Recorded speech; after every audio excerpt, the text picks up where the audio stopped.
Hey, what's up, guys? This is Brian with South Dakotans Against Prohibition. I'm here today with Lee Stricherz. He wants to give his medical testimonial about why he believes South Dakota needs medical marijuana. Say hello, Lee. So, your condition exactly is what? It's called Friedreich's ataxia. Friedreich's ataxia. Yeah. Now, what exactly is that? It's aggressive neuromuscular disorder. Okay, so it's like MS? Similar. Things like my balance, motor, like fine motor skills, coordination, they're progressively getting worse all the time. And what age were you diagnosed with this condition? 14. 14 years old is definitely a bad time to get this news. I thought it was awesome because it got me out of playing basketball and all that crap there. The silver lining in the clouds. Yeah. So what is a typical day like for you with this condition? Well, I don't work anymore. So basically, I get up when my wife goes to work or sometimes she's already just get my chair and sit in front of the TV all day. And does anybody help you with meals, or are you able to prepare your own meals? My wife. Yeah, I can. I can't do anything really. So you're currently on SSI or? Yeah, I think SSD. SSDI, and you have food stamps too? Not anymore. No, not anymore. I'm married. That's the bad thing apparently. Yeah. Well, I mean, this type of situation, and what is your medical coverage like? Are you on Medicare? Medicare? Yeah. All right. Well, from what I know currently, even in the medical marijuana states, I don't believe that medical marijuana is covered through Medicare. So something we would like to do with South Dakota as far as our coverage, and Mike Myers had talked about this a little bit. He wants to get like a people's co-op together for health insurance. He wants to give you a reward. If you don't have to visit the doctor for any reason for a month, you get a check for X amount of dollars based on your premium level. And with a people's co-op, the people can decide, these conditions work with these type of medications, and when they don't, there's this other option. And you were telling me about a young Republican that that you went to high school with. And tell me again what he had said about the last time medical marijuana was on the ballot in South Dakota.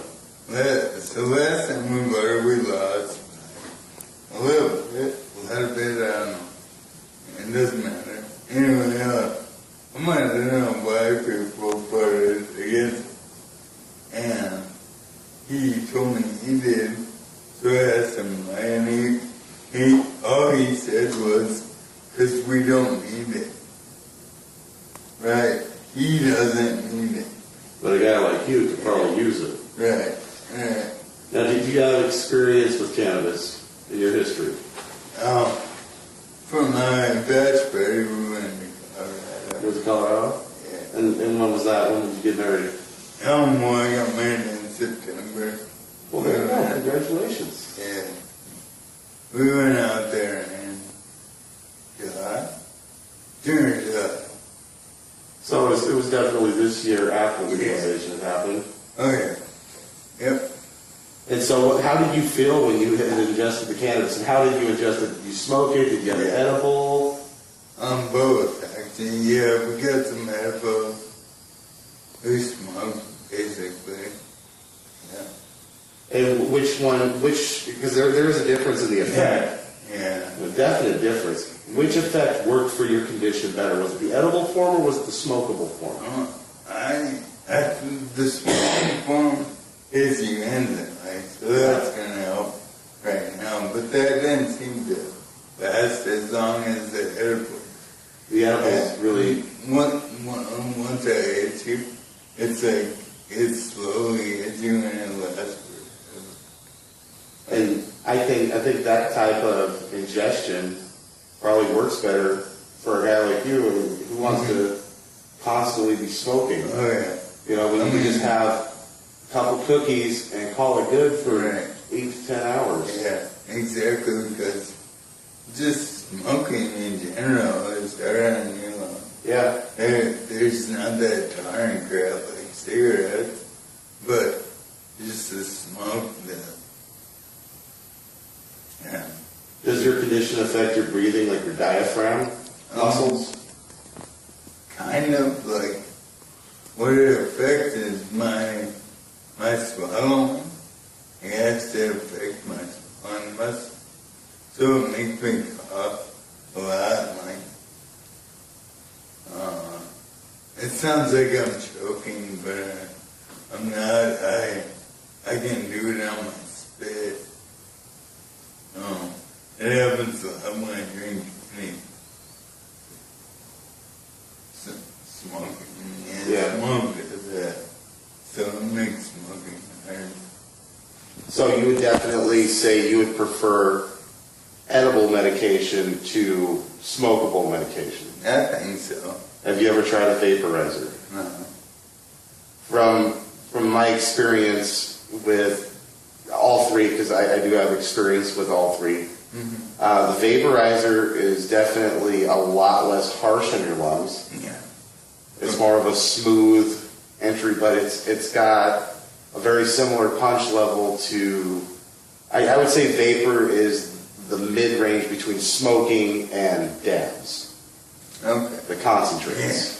Yeah. Concentrates, you get into that and it's almost too much. Like, at least for my personal experience with it, dabs were a little crazy.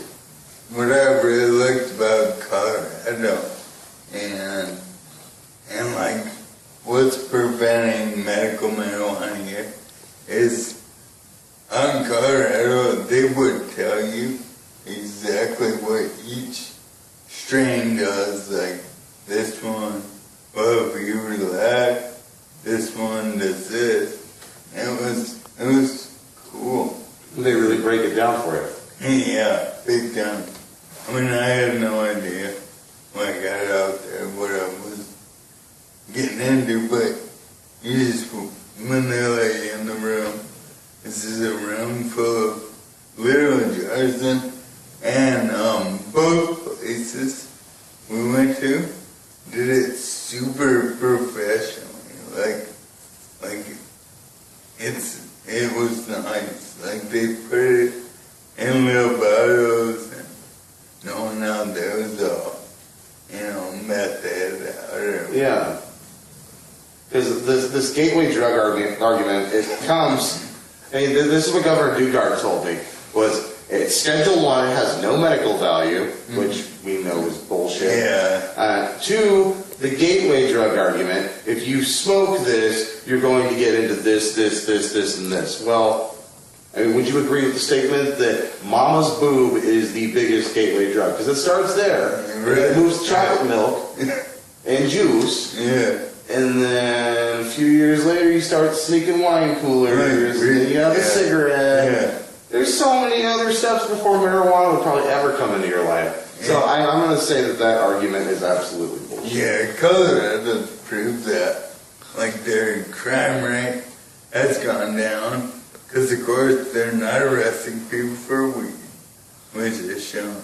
And yeah, people are getting into coke and meth as much. And pharmaceutical overdoses are down Yeah. in states across the country It's that have some form of legalization. Overdose on prescription medications, the legal, legit medications that kill people every year. The totals have diminished because less people are having to use that. I mean, how many medications are you on by a doctor for your condition? I chose not to be on as many as I could, but I'm still on, I think, 4. 4 meds? Yeah. And how many times a day do you have to go to your pill box? I just take them morning and night. Okay. I take a lot of vitamins and crap because I don't want to take all the prescription drugs. I ain't taking like a Advil or or any kind of ibuprofen because of what it does to me. Yeah, it's brutal. It is. Yeah. Well, if you were in a room with Governor Dugard right now, what would you say to him with his prohibitionist stance? Or Mike Rounds? I don't get it. It's, look at the facts. I mean, Colorado's facts, Washington's. It's just every state that does it. It's not like, oh, okay.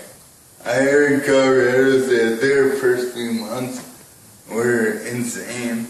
And someone, Republicans, all that crap, were saying, well, that'll go down, that'll go down. Never did. Never did. And I saw on the news this night that all these teachers are retiring and no one wants to be a teacher. Yeah. Because we can't pay them. Well, if we had weed and they could take that tax and that would give them money. Put that revenue stream of taxes collected from legitimate cannabis businesses into the school systems of South Dakota. And Governor Dugard he just released a budget that pretty much showed that education's in trouble again, and he has to pull money from other places to pay the teachers. I mean, we're ranked 51st in teacher pay, and there's only 50 states in the country. Come on, really? South Dakota needs to catch up. The money's there. And I don't get it, because isn't that what Republicans want?